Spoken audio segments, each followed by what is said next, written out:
Bismillahirrahmanirrahim. Assalamualaikum warahmatullahi wabarakatuh. Sebelumnya, perkenalkan nama saya Ilham Ahmadi dengan NIM A11 2022 14460. Kali ini saya akan memaparkan sedikit tentang proyek akhir tugas pengolahan citra digital, di mana kali ini akan mengulik tentang segmentasi banjir menggunakan model UNET. Nah, modelnya yang dispesifikkan ke dalam model UNET kali ini. Jadi, sepanjang video yang akan saya paparkan, sepanjang penjelasan nanti, kita akan membahas segmentasi banjir menggunakan model UNET. Dan di sini software yang dipakai adalah Google Colab karena kita bermain Python, bahasa Python di sini. Oke, langsung aja saya akan menjelaskan selnya satu persatu dan di sini saya akan menjelaskan menjadi 3 tahap. Yang pertama bagian preprocessingnya terlebih dahulu, kemudian di sini ada model unit dan yang terakhir nanti di sini adalah ini kita hapus dulu. Nah, yang terakhir nanti di sini demo penggunaan Streamlit-nya dari hasil pembelajaran model ini, model UNET. Oke, kita masuk yang paling awal, paling dasar. Tentu saja kita import library terlebih dahulu. Kita import tools fundamentalnya. Jadi di sini ada CV2, Matplotlib, dan juga ada NumPy. Di sini OpenCV ini kita gunakan bukan sekedar buat baca gambar gitu, tapi buat manipulasi matrix citra juga. Dan Matplotlib-nya kita pakai sebagai untuk memvalidasi secara visual apakah data kita sudah benar atau belum. Kemudian yang terakhir ada NumPy di sini adalah tulang punggung untuk mengubah gambar menjadi array numerik yang bisa dipahami oleh algoritma nanti. Kemudian kita masuk di sini ada hal yang sangat-sangat penting lagi ya. Lagi-lagi nih hal yang akan membawa kita untuk bisa menyelesaikan semua program ini, yaitu penautan Google Colab-nya dengan Google Drive. Kenapa di sini kita tautkan? Kak, kenapa Kak kita pakai Content Drive di sini Kak? Ya, tujuannya supaya kita bisa mengintegrasikan Google Colab-nya dengan Google Drive-nya. Karena di sini kita kan membahas tentang citra, bukan analisis sentimen. Kalau analisis sentimen mungkin kita bisa lah pakai upload langsung di sini. Tapi karena di sini kita membahasnya tentang citra, jadi kita butuh Google Drive untuk menyimpan datasetnya kita. Di sini ada banyak banget yang dipakai, image, kemudian di sini ada mask, dan masing-masing itu menyimpan banyak file gambar dan butuh penyimpanan yang cukup besar gitu. Dan juga kelebihan lainnya adalah kalau kita pakainya Google Drive, setiap kita, misal kita udah selesai mengerjakan, kemudian kita tinggal selama berhari-hari pun nanti ketika kita mau running lagi, kita nggak perlu repot-repot buat upload ke sini lagi gitu. Karena semuanya udah diintegrasikan lewat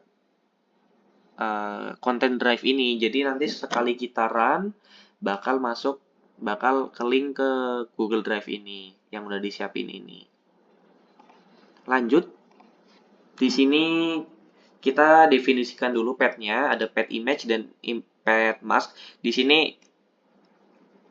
sini tuh fungsinya buat menautkan bagian image dan mask ke dalam dataset yang udah kita siapkan tadi. Di sini ada dataset image dan juga dataset masknya. Nah, di sini content/drive/my/drive/project pcd banjir/image ini fungsinya untuk menautkan ke dalam Google Drive-nya kita ini. Dan di sini juga kita pakai ini OSListdir. Nah, kita lakukan inspeksi ke dalam folder, tujuannya ya supaya bisa ngambil seluruh daftar nama file yang tersedia supaya dihitung total populasi datanya sebelum kita masuk ke tahap filtering nanti gitu. Dan ini ada informasinya ya, di sini ada total file di folder image 126 dan total file di masknya 153. Jadi di sini ada total 126 gambar Dan di masknya di sini ada total 153 gambar gitu. Kita lanjut di sini eksplorasi direktorinya. Di sel ini saya lakukan verifikasi visual datasetnya dulu. Kan tadi udah disiapin dengan banyak gambar. Di sini kita pakai library-nya random nih, import random. Jadi nanti di sini image aslinya itu bakal diambil secara random dari dataset yang udah kita siapkan. Jadi saya ambil satu sampel data secara acak untuk memastikan integritas pasangan datanya gitu. Kalau kita lihat di sini di hasilnya, saya memuat citra satelit asli dan mengkonversinya ke warna RGB supaya representasi visualnya sesuai dengan aslinya di sini. Di sebelahnya ini kan saya tampilkan nih hasilnya. Saya tampilkan citra masker atau ground truth-nya dalam format grayscale.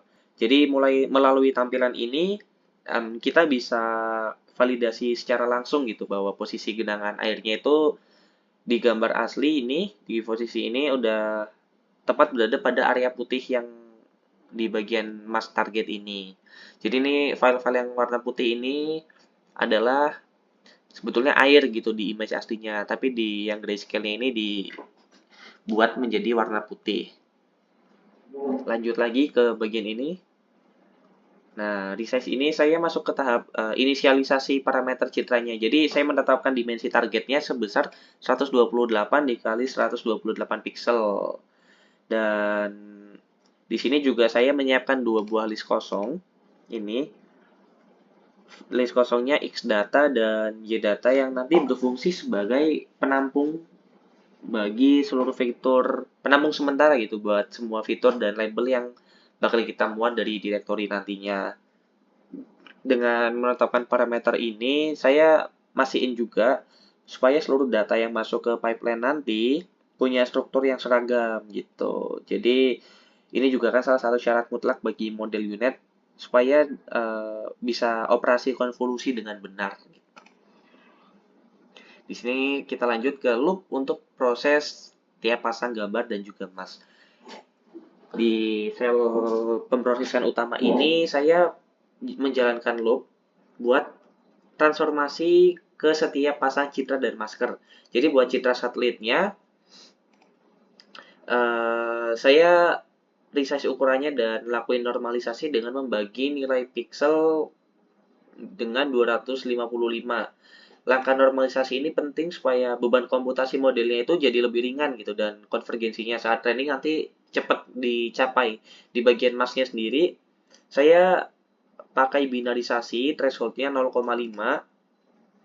buat mastiin label kita ini benar-benar tegas antara area banjir dan juga non banjir gitu. Kemudian saya konversi juga ke dalam format NP 6 array ini dan ekspansi dimensinya di variabel target Y gitu. Yang kita lihat di outputnya ini ada hasilnya, ada shape atau dimensi yang konsisten dan siap nanti dioper ke arsitektur unit. Lanjut di train datanya, langkah terakhir di preprocessing ini adalah pembagian dataset atau data split ya, biasanya kita kenal data split. Pakai fungsi yang paling biasa ini ada train test split dari library scikit-learn. Nah, mana ini? Scikit-learn di sini saya pisah datanya jadi 10% untuk data testing ini, test size-nya 0,1 dan sisanya 0,9 itu masuk ke dalam data train. Ke apa namanya? Data latihnya. Jadi saya menetapkan parameternya itu random state di sini supaya dengan angka 42 supaya memastikan konsistensi pembagian data pada setiap eksperimen yang dilakukan. Seperti yang dilihat di sini ada di log outputnya kita tahu jumlah pasti gambar yang dialokasikan. Di data train ada 113 gambar, kemudian di data testnya ini ada 13 gambar gitu. Lanjut lagi, dan ini buat download apa namanya ya? Download ini file ini xtrain npy xtest npy ytrain npy ytest npy. Jadi file ini kita download otomatis biar masuk ke dalam Google Drive. Di sini bisa dilihat ada 4 file ini. Sel ini fungsinya buat ngedownload itu semua dan save-nya ke otomatis muncul di Google Drive. Kenapa? Karena ini 4 file ini penting banget gitu. Ini nanti bakal kepakai di bagian model unitnya. Jadi kita simpen dulu, kita download dan kita masukkan ke dalam Google Drive-nya. Dan ini kalau kita run, otomatis dia bakal masuk ke dalam Google Drive ini yang udah disiapkan. Oke, di sini preprocessing kurang lebih tahapannya seperti itu. Dan langsung aja kita masuk ke bagian model unitnya. Sama seperti preprocessing, saya bakal menjelaskan satu persatu lagi ya, satu sel, supaya jelas, supaya tahu step per stepnya itu kayak gimana, hasilnya nanti seperti apa. Jadi nanti bakal saya jelaskan satu persatu. Nah, oke, kita lanjut. Sel paling pertama di sini nggak berbeda sama sel pertamanya maaf, sel keduanya di preprocessing. Fungsinya juga sama. Ini buat menautkan program collab kita ke dataset kita di Google Drive ini.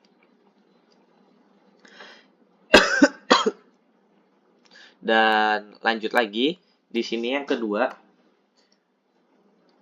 ini ambil hasil data train dan testingnya. Jadi hasil, nah ini yang 4 file ini tadi saya bilang ini adalah file yang penting di processing bagian akhir. Nanti bakal kita pakai langsung di sel kedua ini, bakal kita tarik langsung nih, kita panggil di sini. Ada content drive, my drive, project pcd. Ini kita panggil file yang ada di Google Drive ini. Fungsinya apa ya? Supaya data inilah yang akan menjadi data tumpu atau data utamanya untuk kita menjalankan bagian model unit ini. Model unit.ipnyb ini. Nah, semua data ini hasilnya dari mana? Ya dari preprocessing tadi terlebih dahulu, dan nama juga kan preprocessing ya.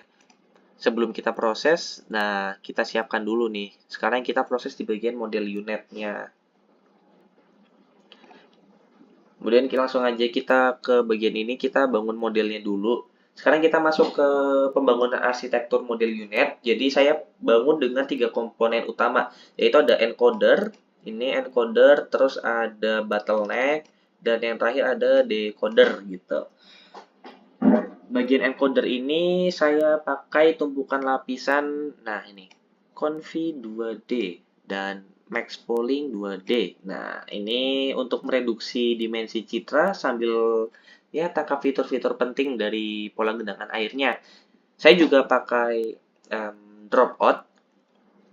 Ini ada dropout di sini. Dropout ini apa ya fungsinya?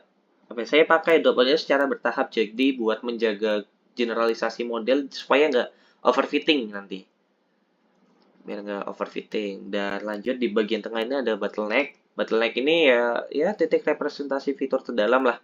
Baru habis itu kita masuk ke dalam decodernya. Decoder ini apa ya, bisa dibilang ekspansi gitu. Saya pakai ini confi 2D transpose, beda sama encoder. Jadi ini buat ngembaliin resolusi citra ke ukuran aslinya.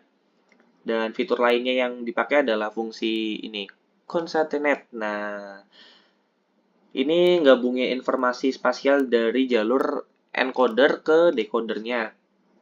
Jadi model itu nanti bisa memprediksi batas genangan banjir dengan tingkat presisi yang tinggi. Dan terakhir yaitu ini outputnya. Nah, ini outputnya saya pakai aktivasi sigmoid untuk hasilin masker biner yang ini sigmoid buat menghasilkan masker biner yang memisahkan area banjir dan non banjir itu dengan akurat gitu. Terus setelah arsitektur ini kebentuk, nah kita masuk ke dalam pelatihan modelnya. Pertama saya konfigurasi dulu modelnya pakai optimizernya nih Adam.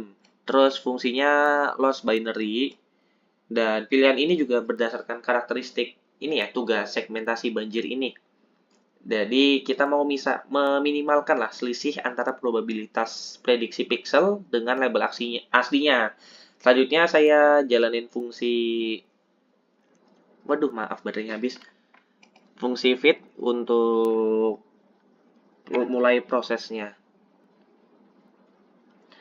Lanjut di sini kita pakai 25 epoch, 25 epoch pakai batch-nya sebesar 16. Jadi selama proses ini model secara iteratif apa ya, menyesuaikan bobot-bobot gitu pada lapisan konvolusi untuk kenal sama pola visual banjirnya, pola visual genangan air gitu. Saya juga menyertakan data pengujiannya sebagai validasi internal. Jadi pakai cara ini saya bisa memantau perkembangan akurasi dan loss-nya. Ini ada akurasi, ada loss di setiap tahap. Jadi di epoch 1, 2, 3 sampai ke 25 ini bisa dilihat akurasi dan loss-nya. Bisa dilihat juga apakah perkembangannya positif atau negatif, dan ini juga hasilnya sebetulnya bagus ya karena akurasinya di sini epoch 1 akurasinya 0,59, dan di akhir epoch 25 itu udah meningkat ke angka 0,8, dan loss-nya juga berbanding terbalik.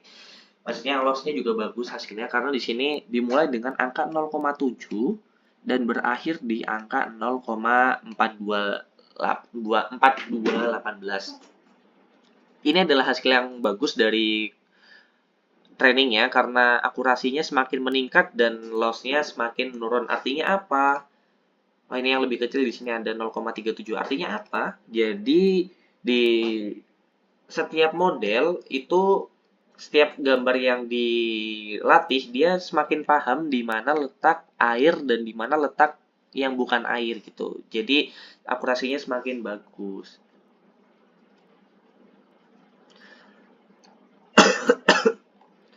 Nah, kita lanjut lagi di sini.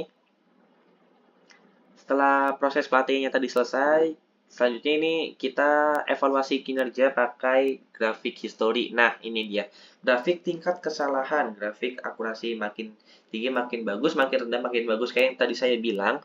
Jadi, kalau loss-nya itu semakin turun grafiknya, itu artinya dia semakin bagus. Dan kalau grafik akurasinya semakin tinggi, artinya model itu benar-benar bisa belajar bahwa dia bisa membedakan, bahwa dia bisa mempelajari di mana sih genangan airnya dan di mana sih yang bukan genangan air.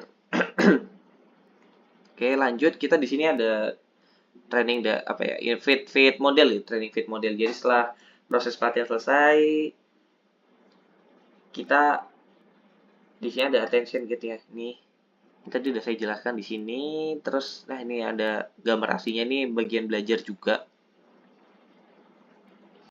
Nah,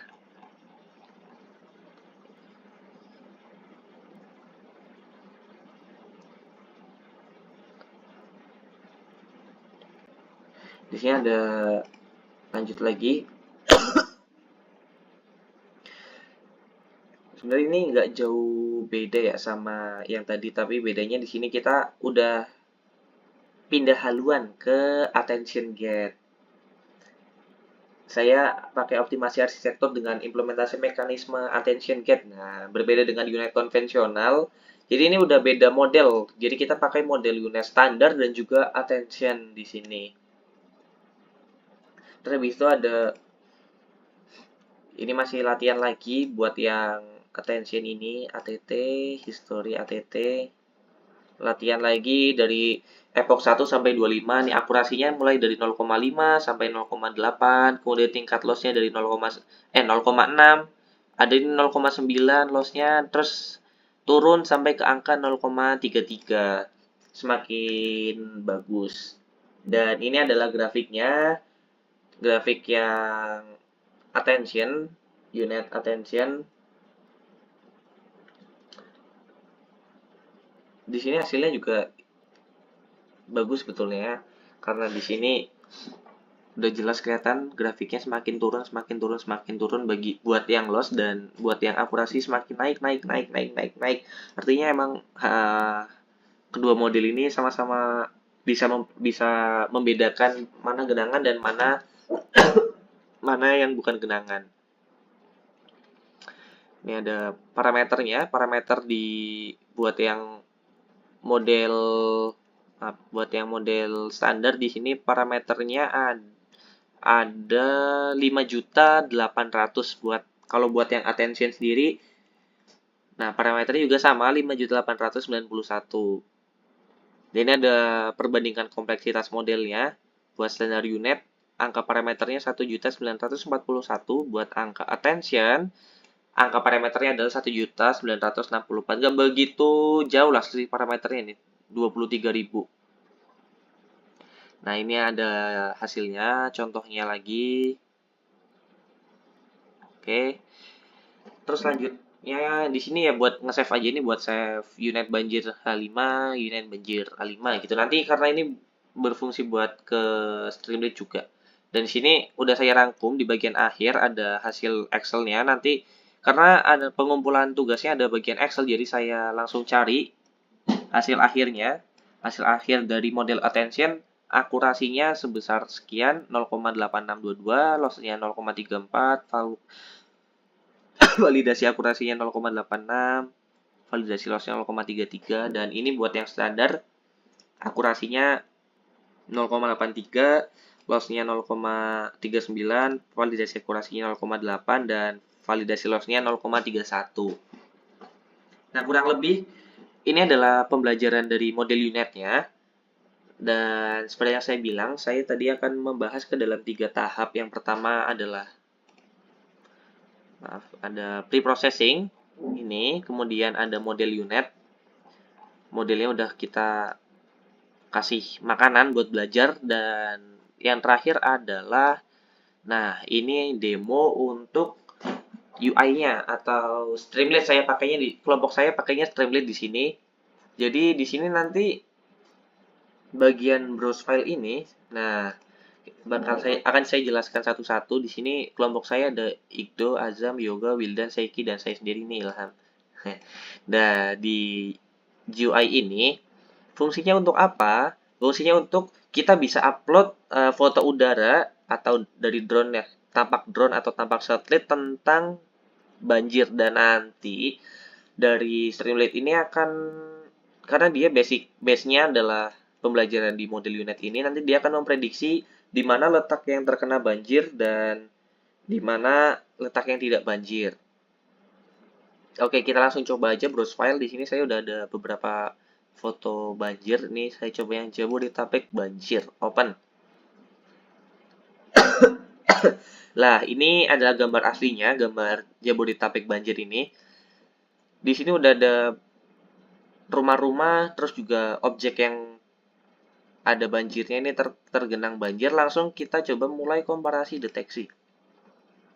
Nah, di sini langsung akan menghasilkan perbandingan standar unit dan juga attention unit. Ini gambarnya memang ngeblur karena di sininya dibatasin, di resize, jadi memang pixelnya jadi ngeblur.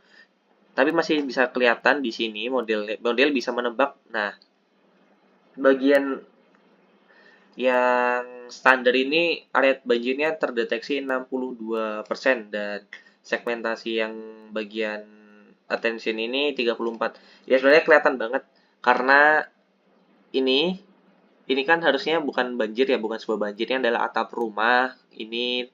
Tapi di bagian yang standar ini benar-benar full terlihat seperti banjir. Ini yang merah-merah kan terkena banjir nih. Nah, ini yang atap rumah full kena banjir. Kalau yang di attention ini masih ada sedikit sisa-sisa lah yang tidak kena merah. Apalagi yang rumah ini benar-benar nggak kena merah, tapi di standar kena merah. Makanya dia area banjirnya lebih besar karena ya atap rumah pun jadi kena banjir gitu. Padahal kan ini aslinya atap rumah, tapi masih terkena segmentasi banjir gitu. Terus kita coba lain lagi. Kita coba file lain. Contoh lain nih. Nah, ini juga ada citra aslinya. Terus kita komparasi. Oke, ini bagian standar. Standar unit udah jelas ya, kelihatan lebih paham mana banjirnya karena di yang attention ini seharusnya kan Nah, ini masih bagian banjir nih di sini. Tapi yang bagian attention ini nggak kedetek. Justru yang kedetek di bagian standar unit. Oke, terus coba kita langsung cari dari Google gitu ya. Foto banjir dari atas. Coba kita pakai foto banjir yang oke ini. Kita save dulu image-nya. Setelah itu langsung kita taruh ke sini. Nah, nah, ini citra awalnya, citra aslinya. Coba kita komparasikan, kita deteksi. Nah, ini bagian standar unit tampaknya memang ambisius sekali untuk mencari atau mendeteksi banjir. Padahal di sini adalah kubah masjid ya. Ini jelas banget bukan sebuah area banjir, kubah masjid. Tapi memang di attention pun terdeteksinya banjir, tapi bagian atasnya aja, bagian atas kubahnya. Di sini memang model standar ini lebih banyak mendeteksi banjir, walaupun bukan di area yang banjir. Coba kita cari foto lain. Ini.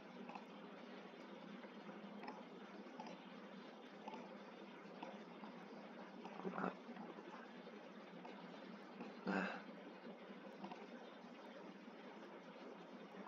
nah ini coba kita komparasikan lagi.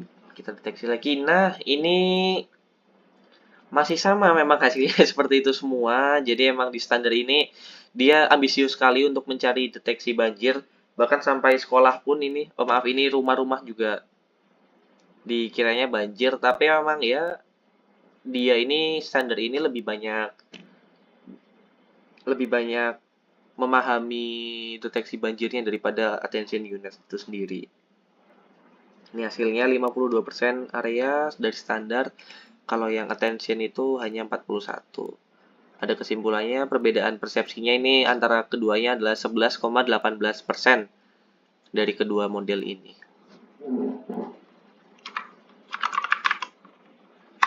Baik, kurang lebih itu yang bisa saya sampaikan. Kenapa di akhir saya menyalakan kamera? Sebagai bukti bahwa memang saya menjelaskan sedari awal, bukan dari hasil AI, editan, atau bagaimanapun. Ini pure memang saya menjelaskan dengan segala yang sudah saya kerjakan dengan kelompok saya, bukan hanya saya sendiri, tapi saya berkolaborasi dengan kelompok. Kami semua saling membantu satu sama lain supaya bisa menyelesaikan tugas akhir pengolahan citra digital ini. Dan kurang lebih itu yang bisa saya sampaikan secara individu sebagai tugas akhir, persyaratan tugas akhir pengolahan citra digital. Harapannya saya bisa memahami dengan matang apa yang kami kerjakan dan juga bisa kami terapkan ke depannya seperti apa. Barangkali ke depannya memang ini berguna untuk sekitar saya, khususnya ilmu-ilmu yang saya dapat, saya bisa manfaatkan untuk membantu yang lain. Kurang lebih seperti itu. Terima kasih terkhusus kepada Pak Rikardus. Kurang lebihnya mohon maaf. Wassalamualaikum warahmatullahi wabarakatuh.